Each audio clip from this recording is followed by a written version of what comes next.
pussy boy. Most days you wish you were invisible. What's the point of trying?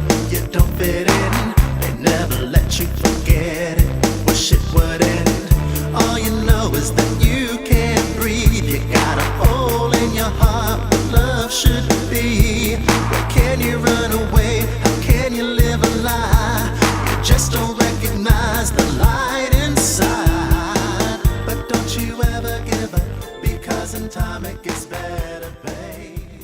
Hi there, welcome to Happy Hour with Cameron Stiehl. We are here in Oakland at the Bordello, which is a very, very cool environment to be shooting in today. We were very, very fortunate and thank Jack London George for letting us use his wonderful establishment today. So I'm very, very, very excited to have one of my besties here talking with us today. Please welcome Jason Belo. Hey. Thank you for coming to hang out with me at Happy Hour today. That was free food. Yeah, that's true. And free drinks. Yeah, I will give you some free drinks.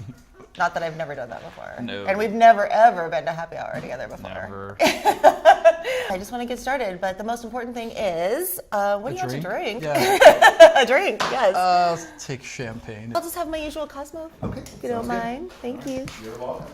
So, let's get to it. Let's start at the beginning. Talk to me about your family. Where'd you grow up? I'm the firstborn in this country, with my brother as well. Okay.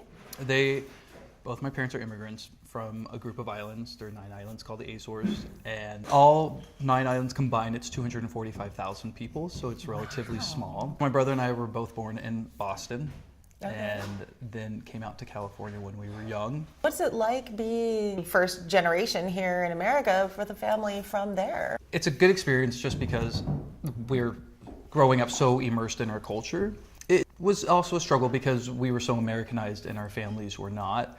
So the struggle between old world thinking and new world thinking and Is your family discipline. very religious? We or were very religious growing up, Roman Catholic? Catholic. Okay. Yeah, and church like 3 times a week, praying 3 times a day. 3 times a week? And Oh. praying 3 times a day. Oh, Yeah. okay, that's a lot of religion. So it was a lot of religion, and as we grew up, it changed. It became a little bit more relaxed. And So your family mellowed a little Completely. bit. Mhm. Are you Catholic? Some of the philosophies behind Catholicism is actually really nice, so I will stick to that. But I'm not a true practicing Catholic at all. Are you out to your family? Yes. Okay. How did that go? I mean, talk to me about your coming out. What was that like for you? So I kind of had this whole thing built up in my head, and what ended up happening was, true story, I got completely hammered the night before because I knew I was going to go see them, and I was going to just talk about it, and it was not a big deal at the You're moment. gearing up for Yeah, the, so the I big was still announcement. relatively, possibly still drunk when I saw them. It just kind of happened. It was really silent, and I kept leading on with these weird comments, and finally it just kind of came out. And when it happened, I could feel it coming on, and I was really nervous and really scared.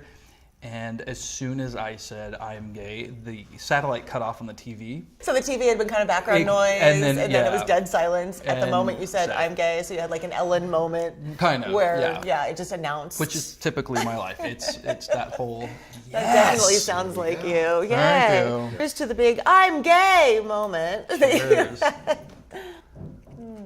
So how did your family react to the big announcement? It was surprising. I have to say I'm very fortunate because I literally thought it was going to go one way and it completely went another. You thought they'd react really badly and Absolutely. disown you, and What it came down to was they asked if I was happy, and I said, actually, I am happy. It's the first time I really feel that I can be myself.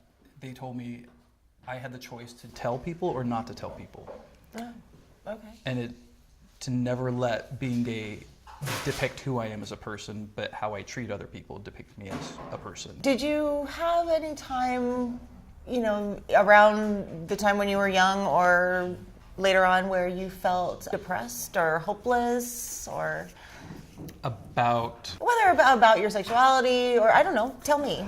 I just think with growing up, and I grew up a very awkward looking. Seriously? Awkward looking child? Well, I Really? had really bad acne. Growing up, I was like about 6 feet tall, like 112 pounds naturally. So I think with the self-esteem issues that came with that, it was just not feeling like I fit in. But I had many friends. I was always the funny one, the loud one, the one that was just the jokester all the time.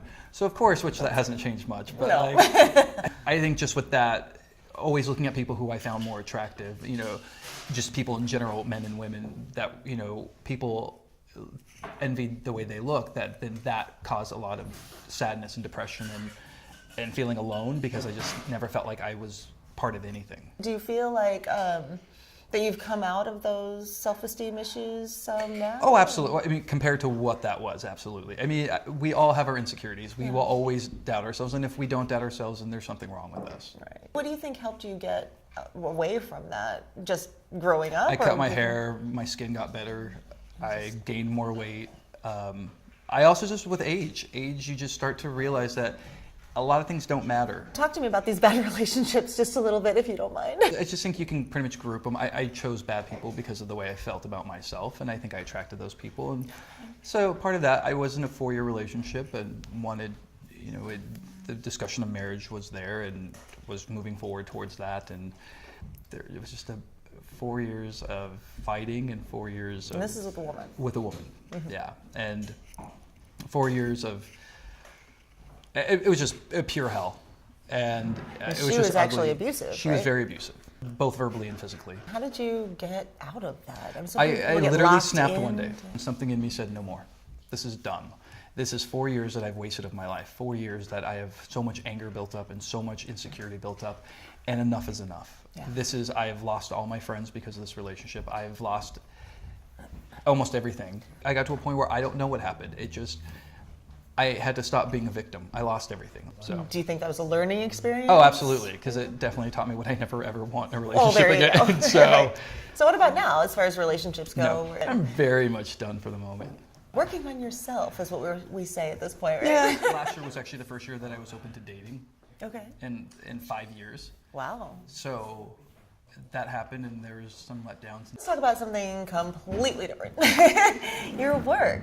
I actually am really grateful to your work. You work at Genentech, and I know this, I'm just going to get that right out there. Because I and my son were very, very sick with the flu. And I know that Genentech makes Tamiflu. And we were well, like so quickly. So tell me, you are affiliated with that product I'm actually at all? my director is part of the Tamiflu team. And so I'm involved with it. That is awesome. They're an amazing company. Right, so your job, it just sounds really cool. You recruit scientists, and that's awesome. But you also do work outside of work.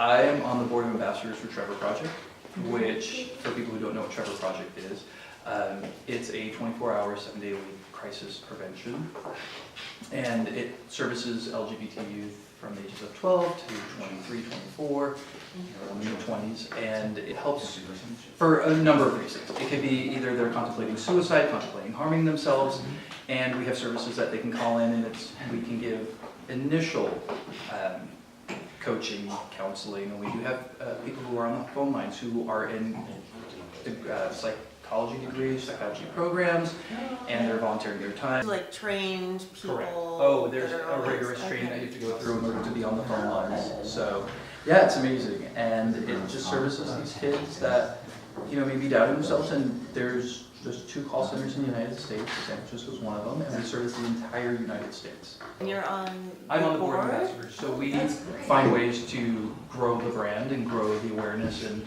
recruit more people to be more counselors. Are there any events for that coming up that we need to? We do have, there's a spring event coming up. It's a fashion event that's at Macy's. And then this year that we have to replan. We did our first gala last year, so this year we're going to have our second gala. Okay. And that's like the big one that raises all the money for the San Francisco chapter.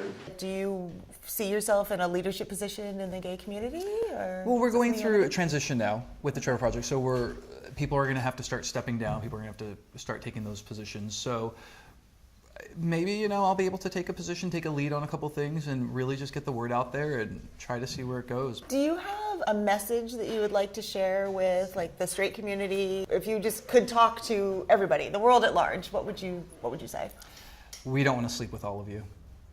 It's ridiculous because I think that there's just so much fear that, oh God, if you're gay, you like guys and you'll sleep. I'm pretty picky. Like, I won't just sleep with anybody. That's just gay or straight or plant or animal.